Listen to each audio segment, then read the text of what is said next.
Good morning to you all, and you're welcome once again to another enlightening discussion on our Shifting Blame series. My name is Princess Ewina Indo, and I'm the coordinator for American Kana Agoba at Mobile Web Ghana. American Spaces provides access to current and reliable information about the United States through its book collections, internet access, events, and activities for everyone. Today, we are honored to have Madam Annabel Palia facilitate the discussion on the topic child protection in Ghana. Annabel is a woman and child rights advocate, and she is a crisis center manager at the ACT Foundation Ghana, where she manages all cases of gender-based violence reported to the organization and the ACT shelter for abused women and children. She has worked on projects in the area of women and children's rights, sexual and reproductive and health rights, and domestic violence in the Upper East region and the Greater Accra region. She has organized and facilitated several community and school sensitization activities on gender-based violence in the Upper East, Greater Accra, and Eastern regions. She has also facilitated training programs on gender-based violence of service providers in the Greater Accra region.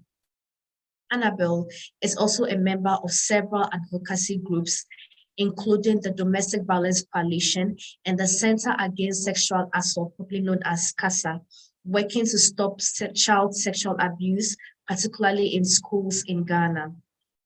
She holds a bachelor's degree in French and Geography and a master's in International Affairs from the University of Ghana.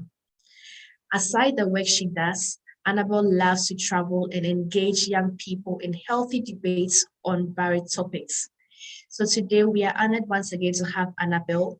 And before she starts with her presentation, during the session, please type all your comments or questions in the comments box below and they will be addressed. Thank you so much for staying with us. And now I'll turn it over to Annabel. Hello, Annabel. Hello, Princess, and good morning to you all. And I'm so privileged to be on the session today. I hope we have a very interactive session, and at the end of everything, we would all be able to take something back home. So as I've already been introduced, I'll just share my screen and then we'll quickly move on to a discussion for today.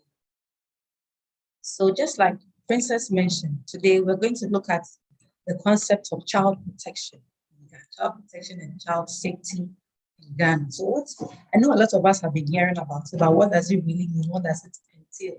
Especially those of us who are interested in child issues.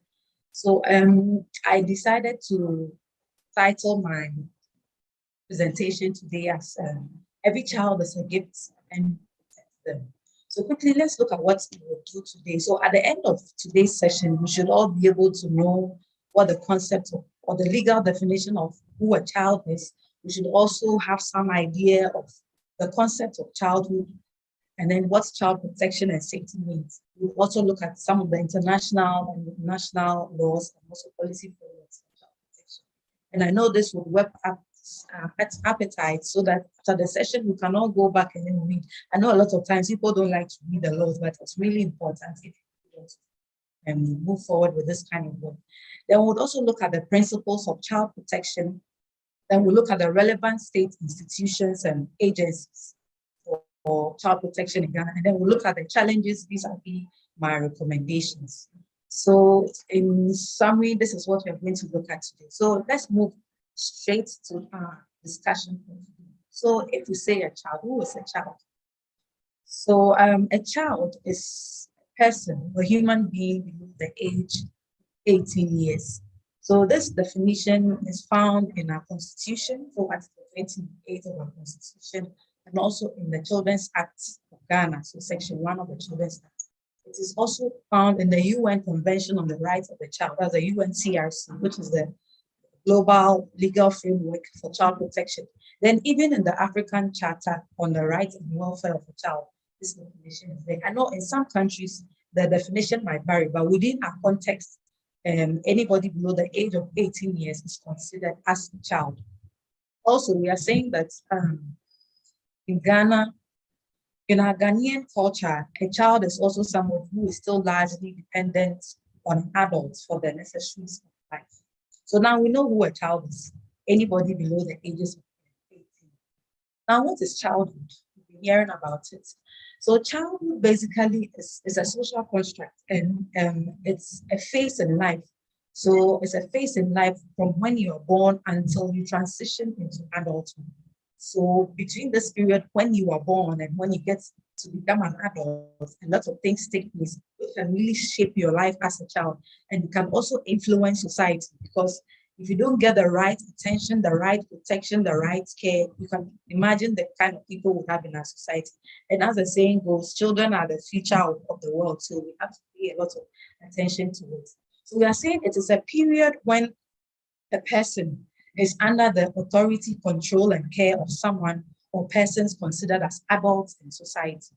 Childhood also includes the period before puberty rites or rites of passage. So we know here in some of our cultural settings, we have a rite of passage usually organized for especially our young girls, and there's even one for boys. So let's say the Dipu, and usually after you undergo this rite, you are considered as somebody who is mature.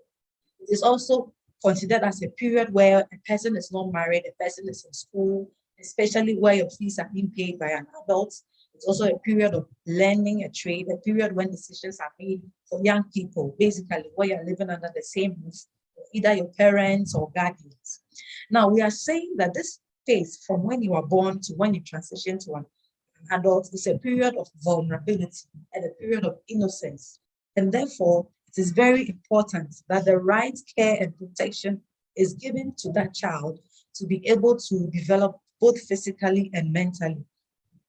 Now, is that the situation we find here? Because we know that even though it's a stage which is important, unfortunately, there are some children who are not able to enjoy this period and are forced to assume adult roles, even though they are children, including childbirth. These are issues that are persistent in our society here in Ghana. So let's move on. Now we know who a child is, we know what childhood is. Let's look at child protection. What is it?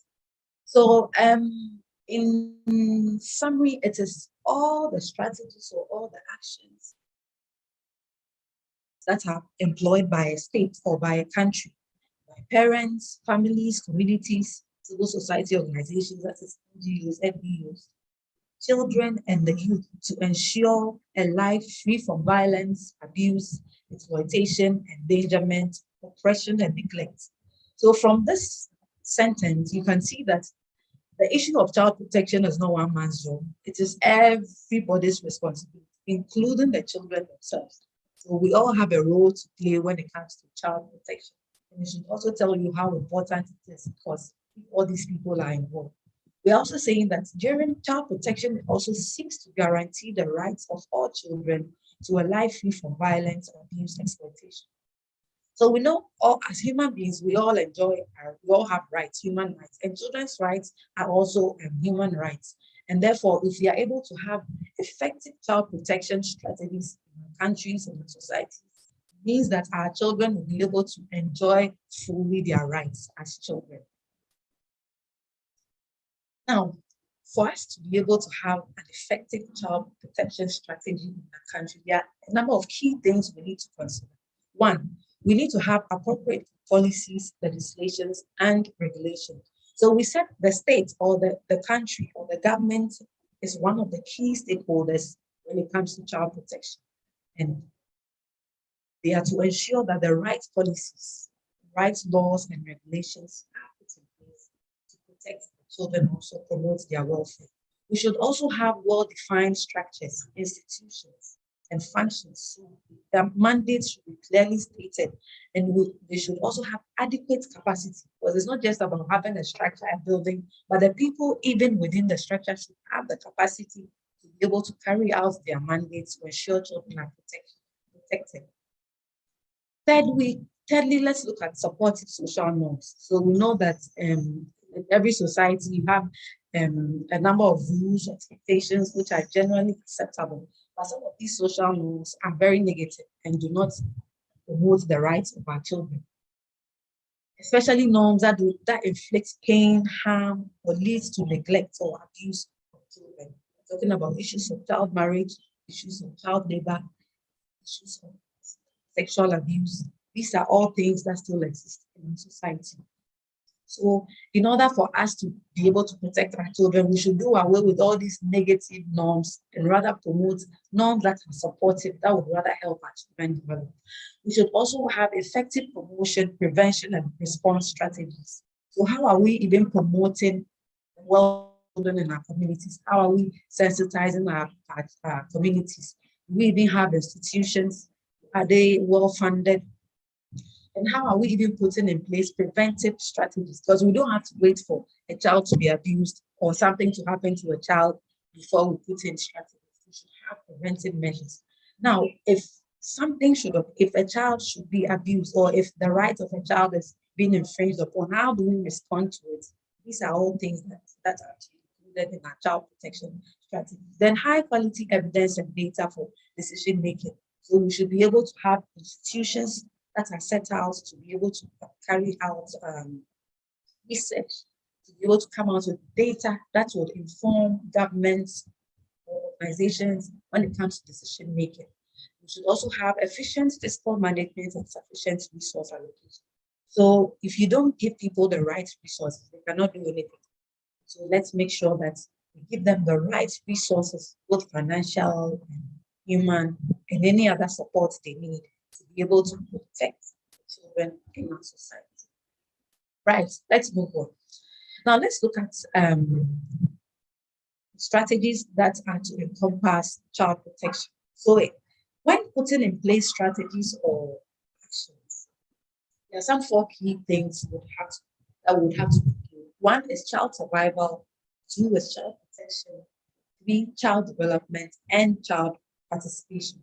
You can find all these things in our laws, in the Children's Act, in the Child and Family Welfare Policy, even in the international laws. So we'll go into details with regards to these 4 issues at the latter part of our presentation. But we should note that when it comes to the laws of Ghana concerning children, everything is supposed to be done in the best interest of the child. Now, this is called the welfare principle.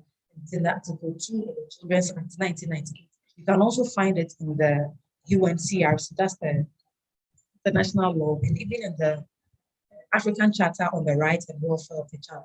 So this welfare principle is basically anything regarding a child. If you want to take any decision, if you want to put in place any intervention, you should always have the best interest of the child. So if you are going to introduce something that would not go in favor of the child, you have to discard it. Even as a parent, if you want to take a decision with regards to the child, you shouldn't look at your own interest. You should look first at the interest of the child. Now let's look at the international and then some legal and policy frameworks for children. So like I mentioned a few of them. So we have the United Nations Convention on the Rights of the Child, which we usually call the UNCRC. Now we know that as countries, we don't live as an island. We belong to regional groups like the United Nations. We belong to the African Union, ECOWAS. So the UNCRC is a law that was passed by members of the United Nations. And Ghana was one of the first countries to ratify it. So this law actually seeks to protect the rights of children in the world. And there you have, it covers all aspects of life of children. So from the civil to political, economic, cultural, and it also indicates how governments and adults and institutions should work together to ensure all children ensure their rights. Like I was saying, Ghana has ratified it, and so we are bound by all the actions stated in the law. The other one is the African Charter on the Rights and Welfare of the Child, 1990, which is the African Union's law. So this is context specific, but we know there are some there are some things that are specific to our African context. So the AU member states came together with this law, which seeks to protect the rights of African children. Then we also have the ILO Convention on the minimum age for admission to employment. Are children even supposed to work in the first place? Then we have the ILO Convention on Worst Forms of Child Labor. Like I mentioned earlier, child labor is still very common in our community here in Ghana. Then the Hague Convention 1993, which looks at adoption. How do you adopt children? How can people from other countries come into Ghana to adopt children? It's a process. Because in recent times, we had people harvested, they adopt children from Ghana and then they take them to other countries where they harvest their organs for all sorts of rituals. Then we have the CEDAW, which is the law for women, the Convention on the Elimination of All Forms of Discrimination Against Women. And this law has some provisions for young girls. So I think when we go back, we should all take a look at, especially at the summary of these laws and it better. We also have some international policy frameworks like the MDG, the Millennium Development Goals, which later was changed to the Sustainable Development Goals. Then the African Union Agenda 2016. So these are things we can all take a look at later. Now let's look at our national laws. So in Ghana, we have the 1992 Constitution. And when you read Article 28 of the Constitution, it clearly states the rights of children, what we should do as parents, as institutions, as communities, in protecting the lives of children.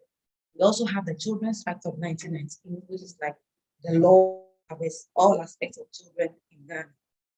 We also have the Juvenile Justice Act, which looks at juveniles, children who come into conflict with the law. Criminal and Other Offences Act. We have the Interstate Succession Law. I know some people ask, how has this got to do with children?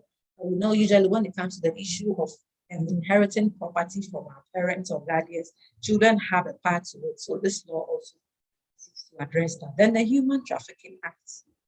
Trafficking of children, it's also very common. Even within Ghana, we still have lots of children being trafficked from other areas into our mining communities, into our farming communities, into our fishing communities, and even outside of Ghana. Then the Domestic Violence Act, which looks at acts of violence perpetrated against children within a domestic setting. And so in that law, it states how children should be held, assisted, or if a child is abused, or what even constitutes violence or abuse. So there are many more of that.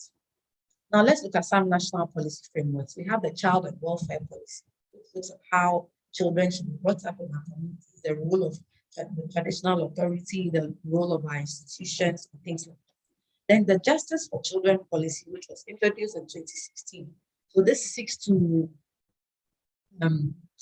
give children, especially children who are victims of crimes, children who are victims of abuse, or children who are even perpetrators. So for example, if a child is sexually abused and the case has to go to court, does the child have to go and sit in the court, or the child even be comfortable to speak? So now we have what we call the child-friendly courts. So luckily for us, now we have it in about 10 of our regions. So in these courts, usually there's a place for the child. So you don't have to sit in the main court where there are so many people looking at you.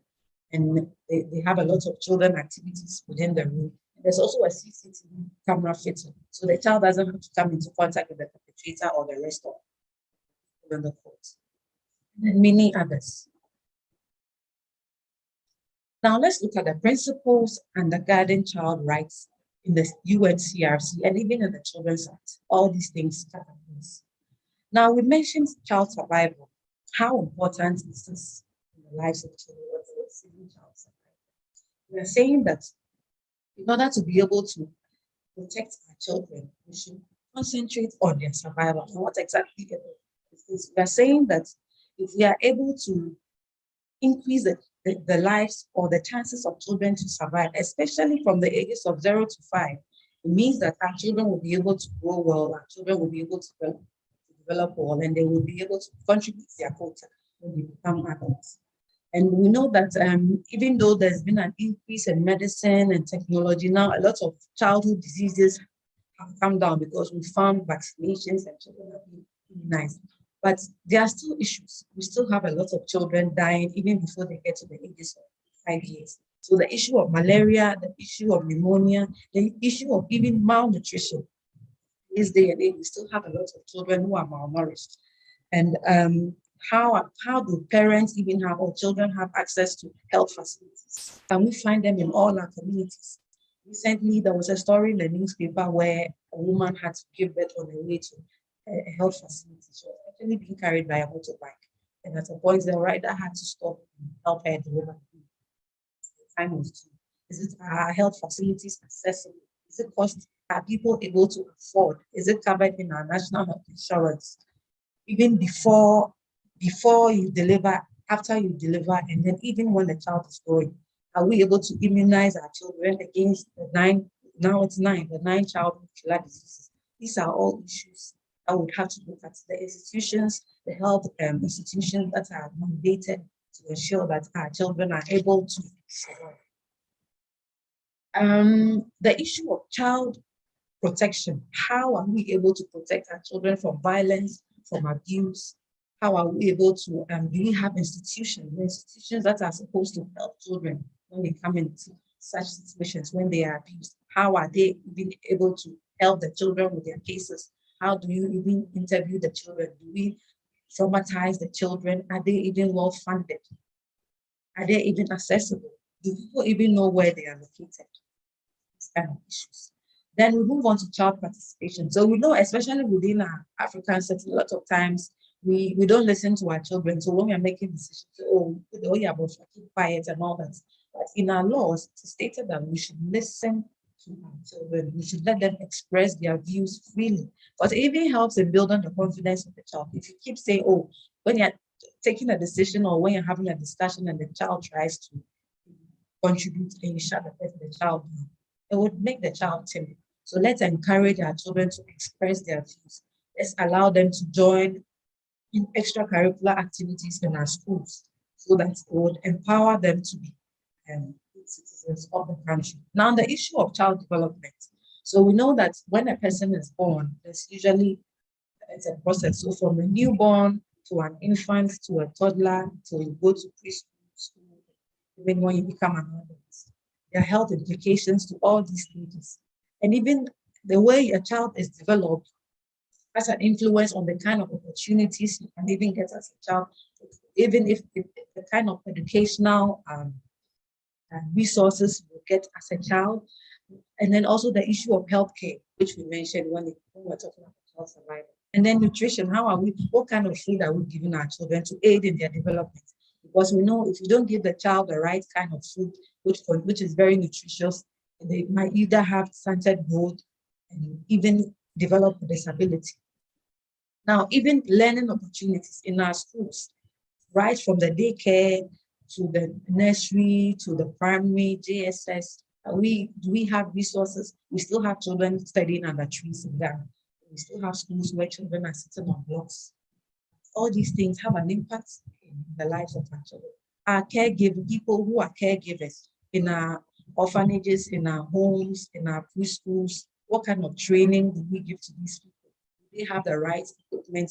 And the people who are even supposed to issue licenses to these daycares, they're supposed to have licenses.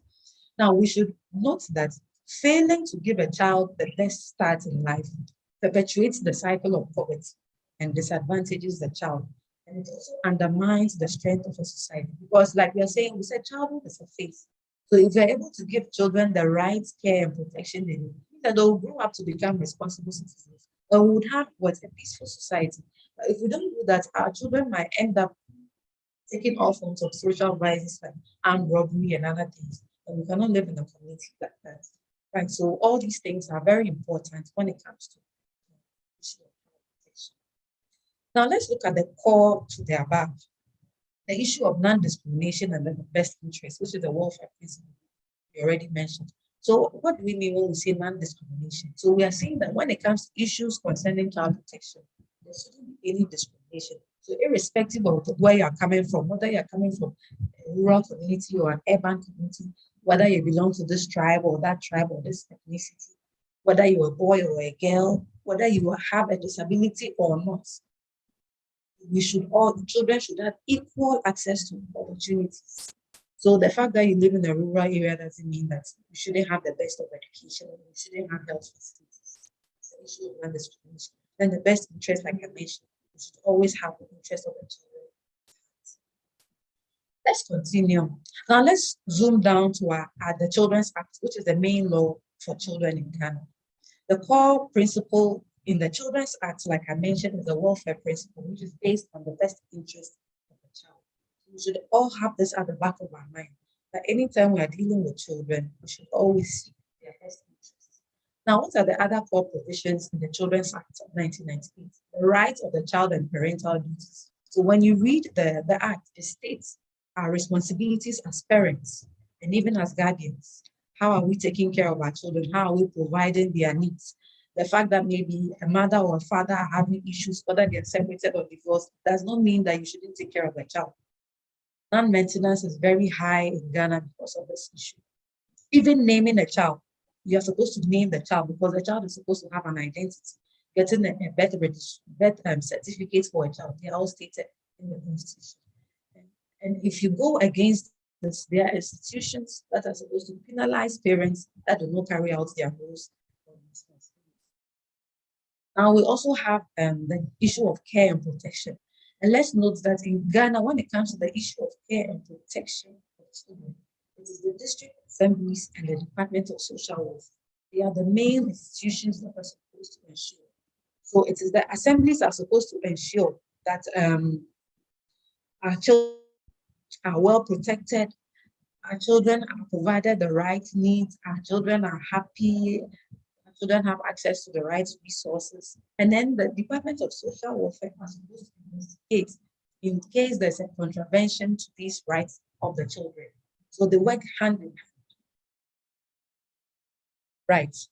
And then the quasi-judicial and judicial child adjudication. So in cases where people are not able to take care of their children, where people go against the rights of their children, parents, it could be guardians, or it could be a community, there are supposed to be child panels and family tribunals, and they play like a judicial role. So child panels are usually made up of a group of people, usually social workers, people from the assembly, people from the Department of Social Welfare, respected people within the communities. And they form a panel, and they usually sit on cases. So, for example, there's somebody, a couple who are having issues, and the woman is living alone with a child, and the man is refusing to maintain the child. Such a case is sent to the child panel, and there they sit and then they mediate. So they ask you, why are you not taking care of your child, to the extent that they can even give you an amount of money where every month you're supposed to give to the woman to take care of the child. Then we have the family tribunals, and they play the role of like the role of like a judicial form of setting. They also look at cases of parentage, child custody, access, and maintenance. It's almost like child panels. They also look at some civil cases and some cases that are not so serious. And usually, what they do is they usually do it in the form of mediation. So we sit. As for criminal cases, it is handled by the courts. Then the issue of parentage, custody, and maintenance, like I mentioned, the issue of employment, child labor, and apprenticeship. When you read the Children's Act, it tells you what constitutes child labor, what constitutes apprenticeship. So, for example, in the law, we are saying that for a child to be able to learn a trade or become an apprentice, the minimum age is 15 years. Or somebody who has completed basic education, so let's say BEC. So if you're not up to that age, you cannot be an apprentice. But what do we see a lot of times? We see people as young as 12 years being forced into apprenticeship. How do we even treat our apprentices? A lot of times they'll say, oh, when I went, my madam made me where I had to go and weed the house, I had to wash her dishes, I had to close very late. But when you read the law, it states how we should treat our apprentices and even the role of the child herself or himself. And then when it comes to child labor, the kind of work children should do, it shouldn't affect their education, it shouldn't affect their health. So some people will say, oh, but my mother is this, so why can't I help my mother? But there are limits. So for example, for light work, when it comes to light work, maybe your mother sells something and they give you like a little load to help. The minimum age for a child to be engaged in light work is 13 years. And even with the 13 years, at a certain period, the child is not supposed to be found outside. After 8 o'clock, the child is not supposed to be found outside. These are all stated in the law. And then the hazardous work. So that is the kind of what they do in the mining areas, the fishing areas, the galamsey and things like that, and even in the farms. The minimum wage is 18 years. But when you go to a galamsey site, what do you find? Children as low as 10 years, even in the fishing communities, are engaged in these activities. All these things are stated. Then the issue of institutionalized care, residential homes and daycare centers, they're supposed to be regulated, they're supposed to have licenses. What kind of social workers are within these homes? Have they been given the right training and all that? Now, these are some of the ministries and institutions that are in charge.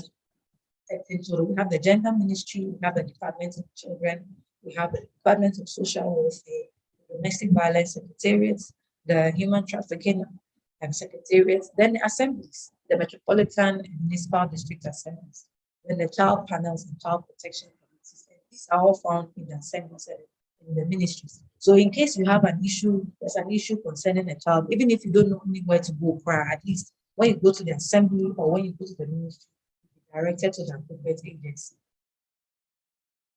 Then we also have the Ghana Police Service, and then we also have us when it comes to criminal issues.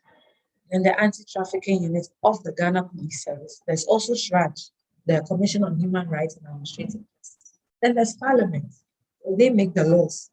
Then the Standing Committee on Gender and Children, the Judiciary, and like I was saying, Judicial Service, thank God, have been able to introduce child-friendly courts. Very beautiful place. So now our children don't have to sit in the main courts when it comes to attending to their cases.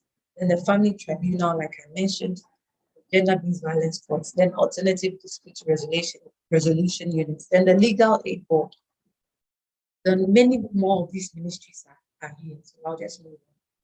Now let's look at some of the relevant non-state actors and institutions. Like I was saying, when it comes to child protection, it is everybody's responsibility for this person in the community to the highest person in the country. So our development partners, the embassies like the US Embassy and all that, our NGOs, CSOs, even our traditional leaders, because they live within the communities and they have to be sensitized more.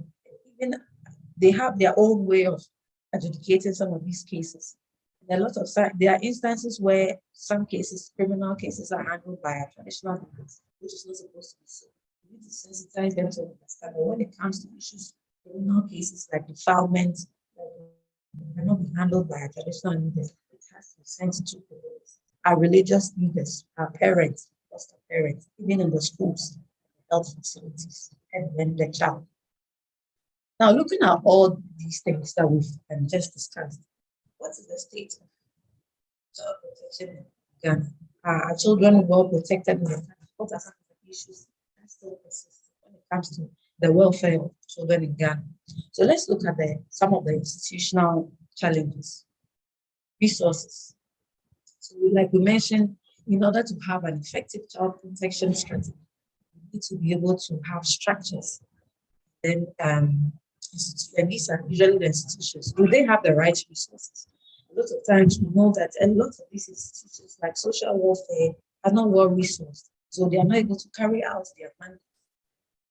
Because they are the ones supposed to go into the communities, they're supposed to deploy social workers, probation officers to keep an eye, to play a supervisory role over children. So in a home where you realize the parent is being or is endangering the life of a child, the social worker should be able to go into that home, investigate, and then take the child out of that home. Because our law is saying that even though every child is supposed to grow up with the parents, if you investigate and then you find out that the parent or the guardian is a danger to the child, you have the mandate, social welfare, social workers have the mandate to remove that child out of that room. They have the resources, transportation. They even have shelters to keep this. When they take them, why are they taking them to the shelters? Then the capacity of these personnel in these institutions, do they even know the laws? Do they have access to the laws? To surprise you, some don't even have access to the laws. Do they have training? How intensive is the training? How regular is their training? And there was a project we had somewhere last year. And in some of the districts, they tell you for over 2 to 3 years, they haven't had any training, which is very sad. Then the bureaucratic nature of handling some of the cases. So the paperwork. So a child is urgently in need of assistance. You need to take a child out of this home. But you have to go through a whole lot of processes. By the time you finish, the child might have harmed. You should have the processes should be freed, or if the child has to be removed, you should be able to do what is very necessary so that the child will be protected. Then the uncoordinated services. So what you realize is that all these institutions we mentioned, so from social welfare to the school to the hospitals, they don't work in a coordinated manner. What do I mean by this? So maybe there's a defilement case that was reported to this. That's the police, and social welfare has to be involved. Maybe you might have to take the child away from the home. Social welfare have the mandate to do that. Place the child in the home. So the child goes and then reports the case to the police. And then the child has to be referred to social welfare. The child has to repeat the same story. Imagine what will happen to the child. A child who has been sexually abused has to go and repeat the story, and this person did this to me. And a lot of times it's very traumatizing. You see, but ideally, when you go to, let's say, DOPS or social welfare and you report, they should work in a coordinated manner so that your information is already with these people. So, for example, you have to go and do a medical exam. When you report a sexual abuse case to the police, what they usually do is they give you a medical form, which is supposed to take to a public hospital to be examined and then endorsed by medical personnel. So after this, you have to bring it back to the police station. So like there's no coordination there. So you have to repeat yourself at every stage where you go, you have to repeat in your story. And they also don't have the same kind of form to take the information. So those who has its own form of taking statements of victims and survivors. When you go to social welfare, they also have their forms. So there's no coordination, which makes it very difficult. And sometimes it even delays the processes when it comes to responding to children going through abuse. Then the issue of inadequate monitoring and evaluation. Who is even supervising who? Who is ensuring that our social workers go out there to monitor our children, and even the police or the other agencies? Who is monitoring the money, the funding that is given to them for them to carry out projects related to children? Now, one other important thing we should notice is that the Ministry of Gender and Social Protection is over. There are about 16 departments under the ministry, and they all tackle different aspects of issues of children, women, vulnerable people in the society. And a lot of times they are not well funded. So you realize most of their activities are sponsored by donor agencies because they don't even have the money to carry out these things. So how sustainable is it? So it means that if the donor agency pulls out, it comes to a standstill. What do we see on our streets? Now there are a lot of children on our streets begging.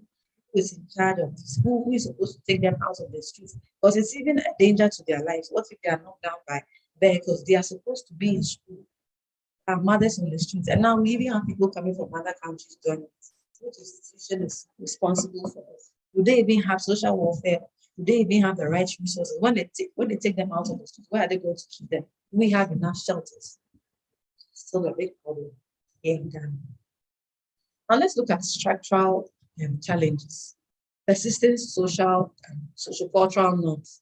So like we mentioned earlier, child marriage is still high. You said children is any person below the ages of 18, but you still find children as young as 15 years being married or to get pregnant, and it's even happening here in Accra. You hear sometimes GES will call you, we have a case where a 15-year-old girl, a 16-year-old girl has been married off and she's pregnant and things like that. And some of these things are acceptable within our communities. The issue of female genital mutilation. Some people think, oh, this issue here, it's no longer in our community, but believe you, it's still happening. What we've heard is that now mothers are sending their children across borders. So they send them to other countries, neighboring countries, I don't want to mention names. And so they take them there for them to be circumcised. Who is sensitizing these people? Who is ensuring that our children won't go to this inhumane treatment? Then the issue of cyber abuse. Now a lot of children are online, people are threatening them, they're putting naked pictures of our children on the internet. Who is there? Who is regulating all that? Then non-prioritization of children's issues, inconsistent and systematic implementation of policy, enforcement of laws. So you realize that we have a lot of beautiful laws, a lot of beautiful policies, which we should really follow. Our children will really be happy. But a lot of times these issues are not prioritized. So our main focus is on income generating or things that would rather bring money to the state. So when it comes to issues of children, it's not prioritized. That's why the ministry is not even given enough money to carry out its mandate, because it needs a lot of money to be able to manage all these things. And even when it comes to the assemblies, I mentioned that the assemblies, the district assemblies and the social welfare, they are the main people when it comes to the issue of care and protection. How is the assembly even prioritizing children's issues? For example, if there's a case that has to, which a social worker has to be deployed into the community, the social worker will need a vehicle, especially when the community is not accessible. The assembly should be able to make its vehicle available to the social worker to move into the community. But a lot of times it's not done. So it's either they have to use their money to make a vehicle to follow up on the issue, or if they don't have money, that's it. It's so sad.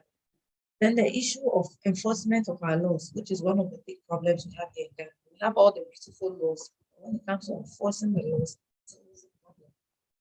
Then the issue of overpopulation, protection. How are we protecting children against violence, abuse, neglect? Child sexual abuse is still very high.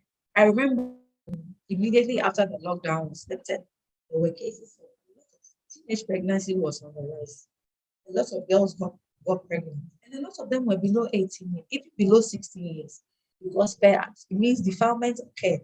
Because per our law, any child, any girl below the ages of 8 and 16 years, so it means if you're 15 years and below, and somebody had sex with you, it's considered as defilement, which is criminal. So it means that all these people who slept with the children will have to be jailed.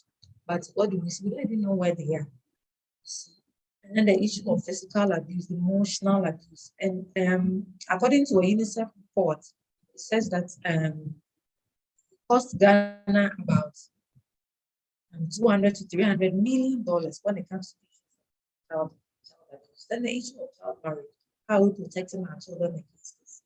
Some people will tell me it's because of poverty, so we push children to get married very early. But it's against the law, the issue of child labor. How are we protecting the children? Child trafficking, child pregnancy, like I mentioned, teenage pregnancy, child sex tourism and prostitution. What do we see in recent times? Sometimes you find girls as young as 15 years, 14 years on the streets. And they have people who recruit them. Here now it's even like a syndicate. So they have people who recruit them from other parts of the country and they bring them into the cities. And then they sleep with men for money and they take the money back to the people who bring them. Some are even sent outside the country. They tell you, oh, I'm going to put your child in school, or I'm going to give your child a job or something. Let me bring him to my country. Let me take him or her to my community. They come here and they end up sleeping with us. Then child cyber violence, like I mentioned. Now all our children are on social media. Now almost every child has access to a phone. Almost every child has a Facebook account, Instagram, and we all see what is happening there. A lot of abuse is going on there. And there's a lot of pressure on our children because of the things they see, pornography, and then even putting nude pictures of our children over there. And who do they report to? Because there's a national cybersecurity secretariat where these issues are supposed to be reported to. Do we even know about it? Do we even know their hotline numbers? Do we even know if they are well resourced? Then harmful traditional practices, such as the FGM and diplomacy, it's still going on here in our country. These are just pictures, some pictures to depict some of these negative practices.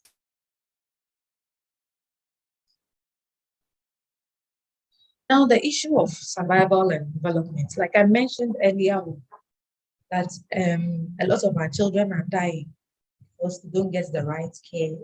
So morbidity and mortality is still high, especially for malaria, malnutrition. I remember there was a project of malnutrition, and it was so alarming because the number of children who are dying from malnutrition, they just need little quality food to survive. A lot of children are not able, especially those found in deprived areas. Child disability is still a big problem. Even talking about it is a problem. Do we even have the right institutions? Do we even have access to education? How many of us are even bringing our children out? I remember when I was working in the north, there was a school for children with disability, and the community referred to the school as school for idiots. And mothers were so embarrassed to even send their children there. Who wants to be called? Who wants to be associated with that kind of school? And even the kind of care that was given to the children was so pathetic. Are we able to help these children? And even with the recent population and housing census that came out, that was conducted last year, it shows that there are more children with disability in our rural areas than in our urban areas. Why? Maybe in the rural areas, they don't have the right care, the right health. Some of the things that have been treated early enough, because they don't have access to the right health facilities. So then end up not being able to do anything. And even here in the cities, at least we have some schools, but how many of them do we know? And some of them are so expensive. Because a lot of these children, if we are able to give them the right skill, they can do anything, they can work. There are a lot of wonderful people in Ghana who have disabilities, but they are able to contribute to their culture. How are we taking this thing seriously? Even the kind of infrastructure we have, we are supposed to build our schools in such a way that it will be disability friendly. Even our state institutions, when you go to the ministries, are the buildings disability friendly? It's still a big problem. Then the issue of child poverty. I'm saying it is because poverty is feminized. So I'm saying that a lot of times women are poorer than men due to a lot of cultural issues. And imagine a child growing up in such an environment. Imagine the kind of childhood the child will. That's why we're saying that usually for such children, it's like a cycle will continue because you don't have the right, you didn't get the right care protection, the right food, you didn't get the right opportunities, you didn't get to school. So if such a child should grow up, you might end up being poor because you might not be empowered enough to contribute your quota, to be able to work to earn a living. Then the issue of child internal migration is still very, very persistent in our community. We have children being brought from other areas into like I mentioned earlier, the fishing communities to work, from other areas into our mining communities, Galaxy, instead of them to be in school. And the issue of child education, we still have some children not in school. Like I mentioned, that our children on the streets, who is ensuring that they go to school? And there are many, and they usually move from one location to the other. And how do they get there? And sometimes their parents are there watching them. There's people pass and they see them. What is being done about them? Because we are seeing children are the future of our society. Then the issue of childbirth registration, which is also a serious issue. I know a lot of people might not know about it, especially where there's an issue between the mother and the father. So there are cases where people report and say, oh, if my child has not been named, my child doesn't have a birth certificate because I'm having issues with the father. So the father or the guardian doesn't even want to organize a naming ceremony for the child. But the law is saying every child has a right to a name because that is your identity. And usually, if you don't have a death certificate, maybe let's say the child was sexually abused, it is your age that will determine if the case is defilement or rape. Like I mentioned in the earlier presentation, that for Ghana, defilement is usually sexual, anybody who sleeps with a girl below the age of 16 years or 15 years and above. So usually when such a case is reported, what they do is they have to get the age right. So they usually demand for your birth certificate. And a lot of those, my bunny, she doesn't have, my child doesn't have a birth certificate. Somebody who so in this day and age, yes, there's still a lot of children without it. So how do you determine the age? Sometimes you fall on our school records, because you know when you enroll a child in school, they ask for the age and all that. But sometimes it's also not accurate. So what do they have to do? They now have to conduct a bone marrow test to be able to determine the age of the child. There was an issue like that, and the case didn't really go well because we couldn't determine the age of the child. That's still issues that are persistent in our communities. So what are we saying? That if we really want our children to grow up, if we really want our children to have a happy childhood within that phase, if we want our children to develop well, to be able to be responsible citizens in our country, we should be able to give them the right care, the right protection, the right kind of education they need. But what is the role of the state? What's the role of the what's the role of parents? So, for example, our institutions, we should be able to give them the right resources. Government should be able to make available enough funds to take care of child protection issues. Should be able to equip the Department of Social Welfare, the assemblies, because there are a lot of cases. Let's build the capacity of our personnel, our social workers, our health workers. Or sometimes even how they even interview our children. Let's say you report a case to law school. Sometimes the way they even talk to the children is so bad. Some children are not able to keep their statement. There was an incident like that. The child wasn't able to give the statement. The policewoman said the child is not talking. So we had to take the child, and she opened up. It's all because of the way she interviewed the child. I mean, she didn't have the right training as an officer. We should be able to equip our health facilities. It should be across. It shouldn't just be within Accra or in the big cities, so that at least people wouldn't have to travel long distances, so that we can protect the lives of children. Our children can get the right vaccination, get the right food to be able to grow very well. Our schools, let's make sure we build schools with the right facilities. Let's take into consideration our children with disabilities, so they can also have an education. Let's not hide them in our homes. We should sensitize. As for sensitization, it has to be ongoing. We have to continue talking to communities. Our National Commission for Civic Education, the Information Services Department, and all the other CSOs of the state. Let's continue to sensitize the communities about child protection issues, where to go, who to report to. Let's go to our schools. Let's sensitize our teachers. Let's sensitize the children themselves, so that in the end, our children will live a free enough life, and we would even be happy. Because when we are old, at least we know that we are handing over the country to responsible children to be able to do it. So I would want to end with a quote from Dorothy North. So she is saying that if a child lives with criticism, he learns to condemn. If a child lives with hostility, he learns to fight. If a child lives with ridicule, he learns to shine. If a child lives with shame, he learns to feel guilty. If a child lives with shame, he learns to feel guilty. If a child lives with tolerance, he learns to be patient. If a child lives with encouragement, he learns to be confident in himself. If a child lives with grace, he learns to be appreciated. If a child lives with acceptance, he learns to love. If a child lives with approval, they learn to like even themselves. If a child lives with security, he learns to have faith in himself and those about him. If a child lives with friendliness, he learns the world is a nice place in which to be. So let's think about our children, because they are the future of our nation. Thank you very much. Thank you all. Thank you to Annabelle. This has been a very interesting discussion, pointing out certain areas that I never knew existed. And thank you so much for taking us through this education about child protection in Ghana. And so now we are ready for the questions from our viewers watching us here on YouTube, sorry. And so what are your questions relating to child protection? What are some confusions you have? And so we'll be waiting for your questions.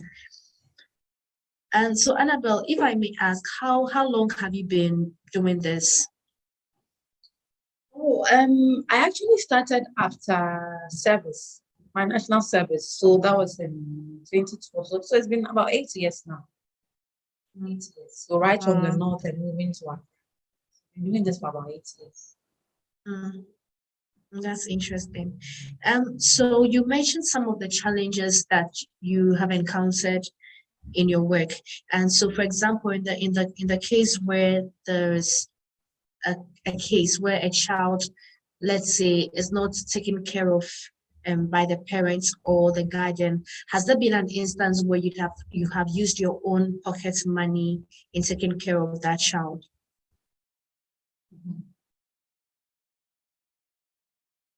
So can you please repeat the question? The line is breaking. Okay, yes. So I was saying that you mentioned in your presentation that there are some challenges you encounter as under resources. And so I want to know that has there been an instance where you have helped a child or some children where you didn't get support in terms of monetary support or resources from your organizations, and you had to use your personal money in supporting such a person? Oh, yeah, sometimes, some of the cases are such as For example, there was a case I got along the holidays, and by then we were on break. And it was so pathetic that sometimes you are forced to even use your personal money to support some of these things. But it's also not sustainable. For how long can you be using your personal money? That's why we need to make resources available for these things. You cannot be using your, how much are you earning? There are instances where I have to, because it's so pathetic. There's nothing you can do that use your own money. Yeah. Thank you, Annabelle.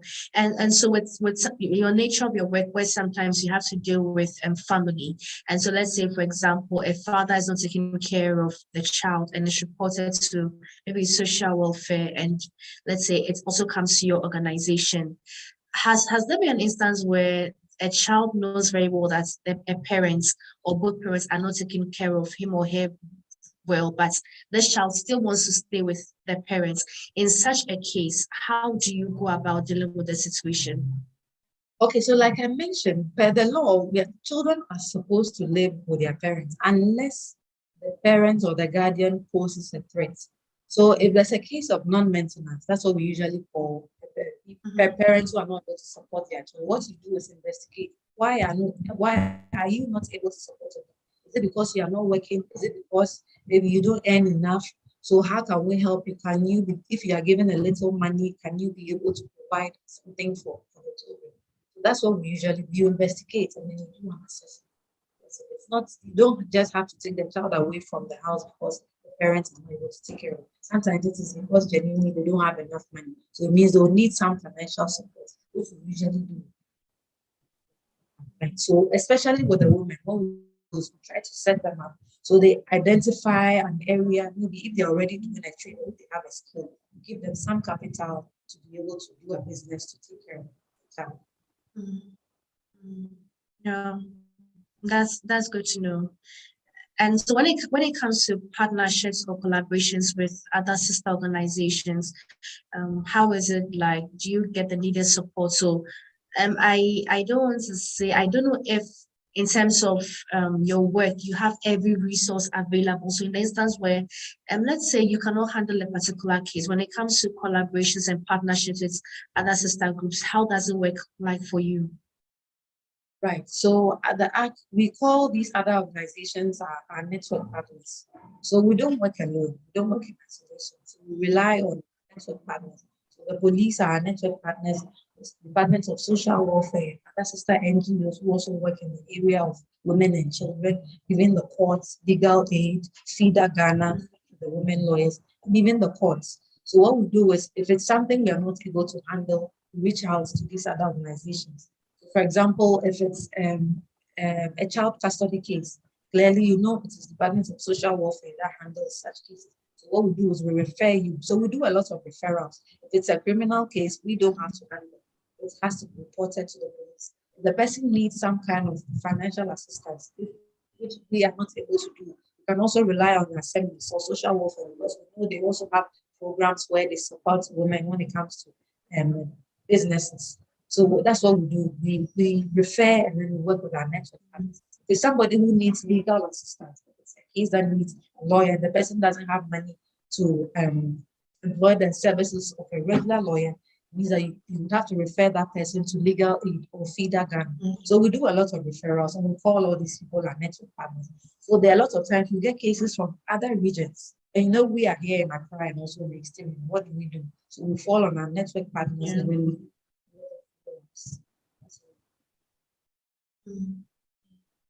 Thank you for the answer, Annabelle. So there's a question coming in from Linda, and she's asking, thanks, Annabelle. How can we properly protect our children from abuse? How can children protect themselves from abuse?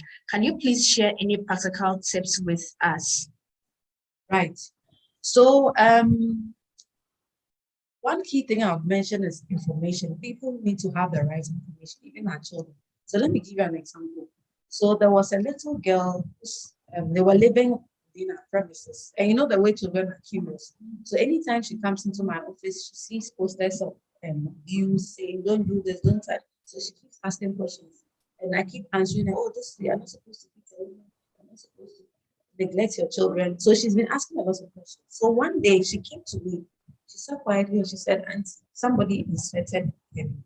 A guy inserted his hand in my vagina.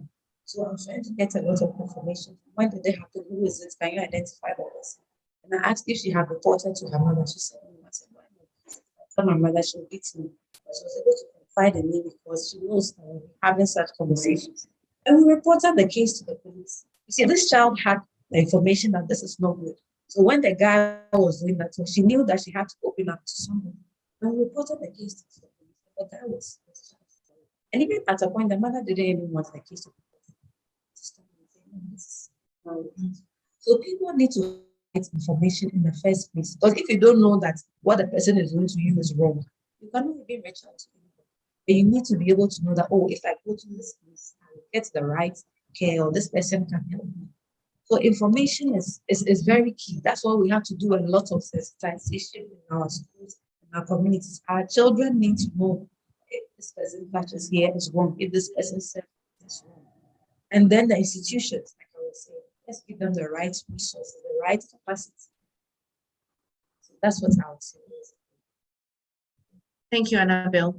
And there's another question coming in from Joshua, and he's asking, what are some of the things we need to take into account as third parties who want to offer help? Right, third parties who want to offer help. So there are some instances where third parties, maybe they observe something, maybe a child is being abused at home by the parents. So the person comes to report, and some people would want to remain anonymous. So there are even laws protecting whistleblowers, people who would want to report on behalf of others, and even third parties who would want to support but would not want to be acknowledged. When you come to our office, we are able to do that. But you should have this in mind that there are laws protecting third parties. So don't say that, well, maybe if you go and report, if the person hears, the person might harm me. There was a case like that from one of these surrounding communities. And the woman was afraid because she said that if she should report, the people in the community would gang up and beat her. But we had to assure her, we had to assist her to report. So third parties, we are sure that you will be well protected. Okay. Thank you for your answer, Annabelle. And so Joshua is asking another question. He says, I do not know if you touched on this, but sometimes in our effort to help kids who are being abused, we rather worsen the relationship they have with their guardians. Right. So what kind of issue is it? Because like I was saying, the law is saying we don't have to take children away from their guardians unless we know that posing a harm or a threat to the life of the child. And definitely you would have some conflict between the child and then the guardian. So for example, let me give you a case we had. It was a defilement case. And it was an incest and a defilement. It was a father that and she had the family was trying to cover up because they were saying, no, this is one of our own. We don't have to bring it out. And in such an instant, what will you do? You say because you don't want the child to have bad relations with the family, so you can't take it. We had to. So the police had to intervene. They took her out. She was with us. And what we did was we tried to look at the child's maternal family. So the harm was done by the child's father, and he was living with his relatives. What we did was we looked at an alternative, fine. And it was even something that was demanded by the judge in the case. So we had to work with social welfare to do a social inquiry into the maternal family of the child because they were willing to take care of the child. So that was what. So like I was saying, the welfare principle, whatever you do, it has to be the best interest of the child. Think about the child first. If the parent is the one causing the harm to the child, there should be a way of handling it. If it's like maybe an issue of non-maintenance, you can sit the parents down and why are you not taking care of your child? Why are you doing this to a child? And there's sometimes sensitization and counseling can help. But if it's something that is beyond that, if it's something that is criminal, like defilement, you have to take the child away. So let's always look at the best interest of the child. We also know that our extended family system is very strong. So definitely, you would have issues with some family members and all that. But like I'm saying, the best interest of the child is paramount. And sometimes, if maybe the fault is coming from the child, because there are some instances where you realize, oh, this child is a bit naughty and all, you have to sit the child down.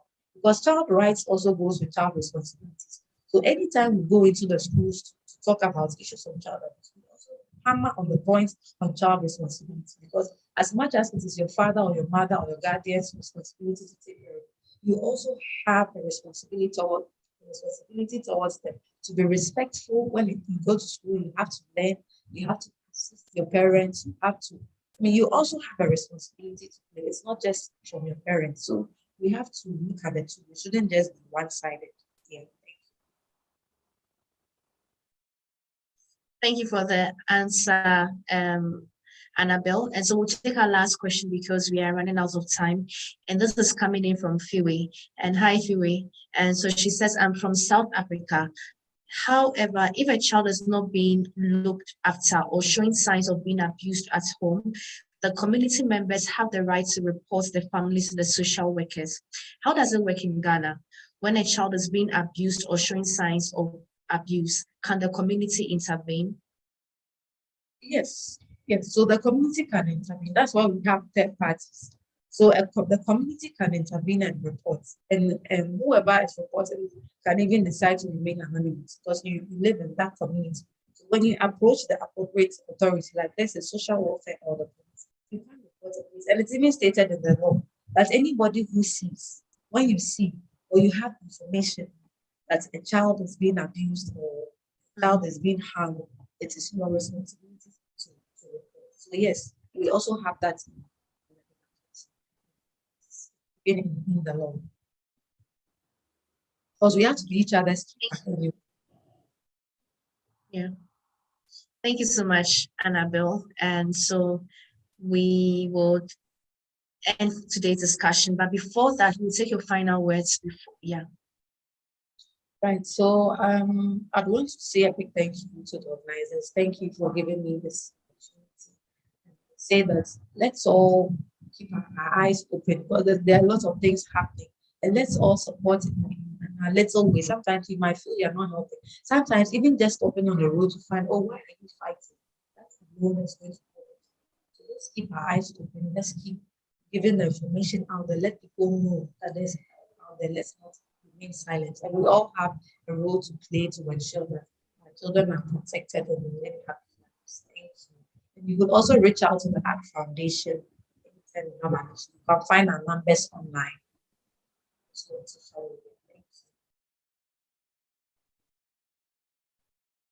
thank you very much, Annabelle. We appreciate you making time to share this in-depth knowledge with us on child protection. And thank you to our viewers who joined today. Thank you so much for your contributions and for staying with us. But before I end the program, I want to introduce you to an online resource that you would find helpful. And this is the eLibrary USA. The eLibrary USA is a state-of-the-art digital library with 9 premier electronic databases that include digital newspapers, magazines, journals, videos, and dissertations. Usually, this resource is only available to use in person at our American spaces, but with the global pandemic, we are opening up access to this amazing resource. So if you are interested, kindly sign up through the link that will be shared in the comment section below to have access to this amazing resource. So this program was brought to you by the U.S. Embassy Ghana, American Ghana at Boba in partnership with Mobile Web Ghana. And thank you also to our technical team for ensuring that this program went on successfully. And also follow us on our social media pages, that's U.S. Embassy Ghana on Facebook and on Twitter, to be updated of our subsequent programs. So this concludes our programs for today. Please continue to ensure all the safety protocols for the COVID and also get vaccinated if you are yet